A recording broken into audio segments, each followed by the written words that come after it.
ஆன்மீக நண்பர்கள் அனைவருக்கும் வணக்கம். பலருக்கும் இந்த சந்தேகம் இருந்து கொண்டுதான் இருக்கிறது. வராகி அம்மன் வழிபாடு எதற்காக செய்யப்படுகிறது? இந்த அம்மனை யாரெல்லாம் வணங்கலாம்? வணங்கினால் என்ன சிறப்பு கிடைக்கும்? எப்படி வழிபட வேண்டும்? என்ன மந்திரங்களை கூறி வழிபட்டால் நல்லது? அதற்கான விவரங்களை இந்த வீடியோவில் காண்போம், வாருங்கள். இயல்பாகவே பார்ப்பதற்கு உக்கிர தெய்வமாக இருந்தாலும் அம்மனை மனமுருகி வழிபட்டால் நினைத்த காரியம் நிறைவேறும்.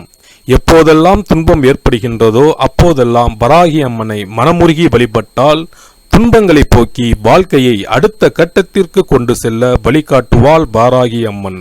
மேலும் தீராத மனக்கஷ்டம், பணக்கஷ்டம் போன்று எந்த கஷ்டமாக இருந்தாலும் வராகி அம்மனை நினைத்து வழிபட அனைத்து கஷ்டங்களையும் தீர்க்கக்கூடியவள். கருமை நிற ஆடை உடுத்தி சிம்ம வாகனத்தில் அமர்ந்து பன்றி முகத்துடன் 4 கைகளுடன் காட்சி தருகின்ற வாராகி திருமாலின் வராக அவதார அம்சமாக பார்க்கப்படுகிறாள்.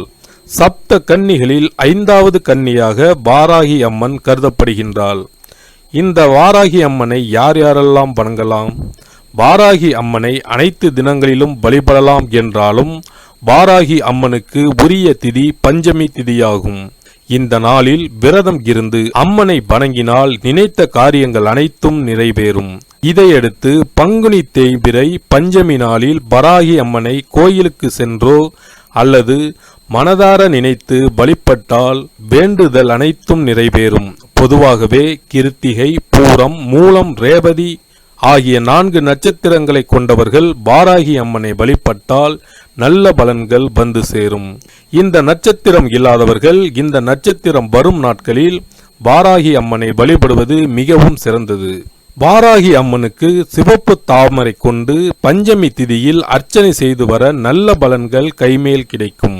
சர்க்கரை பொங்கல், உளுந்து வடை ஆகியவற்றை வைத்து நைவேத்தியம் செய்ய வேண்டும்.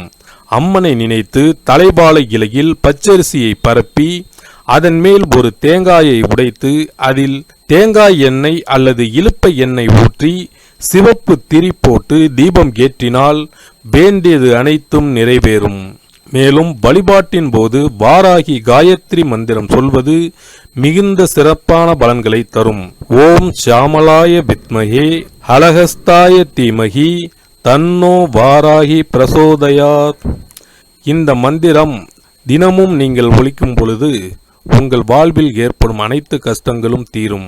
வாராகி அம்மனை நினைத்து விரதம் இருந்து வழிபடுவதால் செல்வ வளம் பெருகும், தொழில் வியாபாரம் விருத்தி அடையும், தீராத பணக்கஷ்டம் தீரும், நினைத்த காரியங்கள் நிறைவேறும்.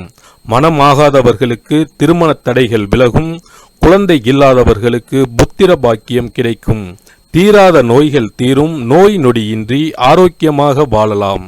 பஞ்சமி திதியும் திங்கட்கிழமையும் இணைந்த நாளில் விரதம் இருந்து வழிபட்டால் தீராத அனைத்து மனநல பாதிப்புகளும் உடல்நல பாதிப்புகளும் நீங்கும். திருமாலின் வராக அம்சமாவார். இவர் வராகம் எனும் பன்றி முகமும் 8 கரங்களையும் உடையவர். பின் 2 கரங்களில் தண்டத்தினையும் கலப்பையையும் கொண்டவராவார். இவர் கருப்பு நிற ஆடை உடுத்தி எருமை மீது அமர்ந்திருப்பார். வராகி அம்மனை அஷ்ட வராகிகள், அதாவது 8 வராகிகளாக வணங்குவார்கள். மகா வராகி, ஆதி வராகி, ஸ்வப்ன வராகி, லகு வராகி, உன்மத்த வராகி, சிம்ஹாருடா வராகி, மகிஷாருடா வராகி, அச்வாருடா வராகி என்போர் 8 வராகிகள். அன்னை ஸ்ரீ மகா வராகி மகாசக்தியான துர்கா அல்லது ராஜராஜேஸ்வரிடம் இருந்து தோன்றியவள். இவளே ராஜராஜேஸ்வரியின் படைத்தலைவி ஆவாள். பராசக்தியின் 7 வடிவங்களில் ஒரு வடிவம் வராகி வடிவமாகும். வராகி போர்க்கடவுளாவாள். வராகி வழிபாடு வெற்றியை தருவதாக ஐதீகம். தோல்விகள், அவமானங்கள் போன்றவற்றில் இருந்து வராகி வழிபாடு காப்பாற்றும் என்பது ஐதீகம். ஸ்ரீ வராகி உபாசனை சிறந்த வாக்குவன்மை, தைரியம் தருவதோடு எதிர்ப்புகளை சந்தித்து வெற்றி பெறும் ஆற்றலை தருகிறது.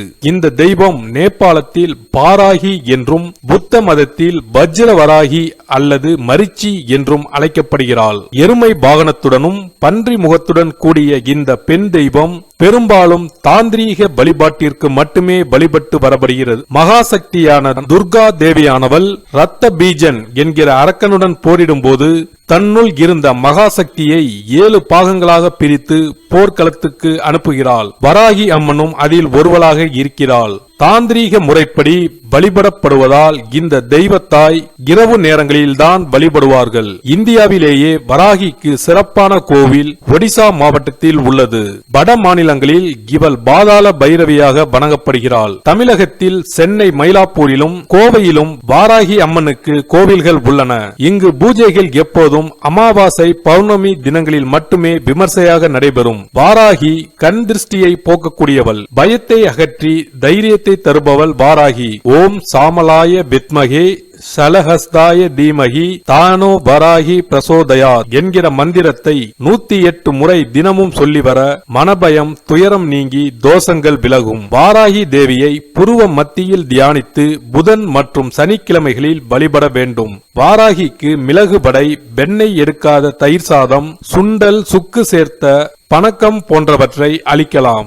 எலும்பு சம்பந்தமான பிரச்சனைகள் வராகியை வழிபட்டால் தீரும். தீய சக்தியை விரட்டும் வாராகி வீட்டில் இருந்தே வழிபடும் தெய்வமாகும். ஸ்ரீ வாராகி அம்மன் ஆதிபராசக்தியின் படைத்தலைவி. இந்த ஒட்டுமொத்த பூமிக்கும் சொந்தக்காரி. ஸ்ரீ வாராகி அம்மனை தொடர்ந்து வழிபட்டு வருவோர் பில்லி சூனிய பிரச்சனைகள் மற்றும் எதிரிகள் தொல்லையில் இருந்து விடுபடுவார்கள். வீட்டிலேயே இவளின் திருவுருவ படத்தை வைத்து வழிபாடு செய்யலாம். வாராகி அம்மனை வழிபட்டு சித்தியடைய வேண்டும் என்றால் ஒரு குரு அவசியம் தேவை. குருவின் உதவியாலேயே இந்த அம்மனின் திருவுருவம் மற்றும் எந்திரத்தை வைத்து வழிபட வேண்டும். மற்றபடி சாதாரண முறையில் வாராகி அம்மன் படத்தை வைத்தும் வழிபடலாம். ஸ்ரீ வாராகி அம்மனை உபசானை செய்ய வேண்டும் என்றால் முன்ஜென்ம விதி இருக்க வேண்டும் என்கிறது சாக்த வழிபாடு செய்யும் ஆச்சாரியர்கள். மகாவிஷ்ணுவின் ஸ்ரீ வராக அவதாரத்தின் அம்சமாக அவதரித்தவளே ஸ்ரீ வாராகி. வராக அதாவது பன்றி முகமும் 4 கரங்களும் உடையவள். இவளை வழிபட்டால் எதிரிகளை வெற்றி கொள்ளலாம். ஸ்ரீ வாராகி அம்மனை செவ்வாய், வெள்ளி என்று இல்லாமல் தினமும் அஷ்டோத்திரம் சொல்லி குங்கும அர்ச்சனை செய்து வழிபடுவது கூடுதல் சக்தியை கொடுக்க வல்லது. மேலும் அஷ்டோத்திரத்தில் உள்ள அந்த அம்மனின் நாமங்களை சொல்லியும் வழிபடலாம். தினமும் காய்ச்சிய பாலில் சர்க்கரை கலந்து நைவேத்தியம் செய்யலாம். பஞ்சமி, வெள்ளிக்கிழமை ஆகிய நாட்களில் தேங்காய் பூரணம், சர்க்கரை பொங்கல், கேசரி ஆகியவற்றில் ஏதாவது ஒன்றை நைவேத்தியம் செய்யலாம். அதோடு சர்க்கரை வள்ளி கிழங்கு, வெள்ளரிக்காய் ஆகியவற்றையும் நைவேத்தியம் செய்து வழிபடலாம். கஷ்டம், கடன் பிரச்சனைகளில் இருந்து விடுபட ஒரு தேங்காயை உடைத்து 2 மூடிகளிலும் நெய் விட்டு பஞ்சுத்திரி போட்டு குங்குமம் இட்டு தீபம் ஏற்றி அந்த தீபம் தானாகவே மலையேற விட வேண்டும். பிரச்சனைகள் எதுவும் இல்லாவிட்டாலும் கூட பஞ்சமி திதி அன்று இவ்வாறு விளக்கேற்றி வழிபடலாம். பிராமி, மகேஸ்வரி, வைஷ்ணவி, வாராகி, கௌமாரி, கிந்திராணி, சாமுண்டி ஆகியோரே சப்த கன்னியர். மேலும் யோகேஸ்வரி என்ற தெய்வத்தையும் சேர்த்து அஷ்டமாதர் என்று சொல்வதும் உண்டு. சப்த மாதர்களான 7 கன்னியரின் உருவங்களை ஒரே கல்லில் வடித்திருப்பார்கள். பழமை வாய்ந்த சிவாலயங்களில் இது ஒரு பரிவார சந்நிதி. பெரும்பாலும் ஆலயத்தின் தெற்கு பிரகாரத்தில் வடக்கு நோக்கியவாறு சப்த மாதர்களை பிரதிஷ்டை செய்திருப்பார்கள். முற்காலத்தில் இவர்களை புடைப்பு சிற்பங்களாக வடித்து பிரதிஷ்டை செய்திருந்தார்கள். நாளடைவில் தனித்தனி திருமேனிகளாக வடிக்க தொடங்கினார்கள். இவர்களுக்கு காவலாக வீரபத்திரர் மற்றும் விநாயகரின் திருமேனிகளை பிரதிஷ்டை செய்திருப்பதை தரிசிக்கலாம். வளர்பிறை பஞ்சமி திதியில் வராகி தேவியை மனதார வழிபடுங்கள்.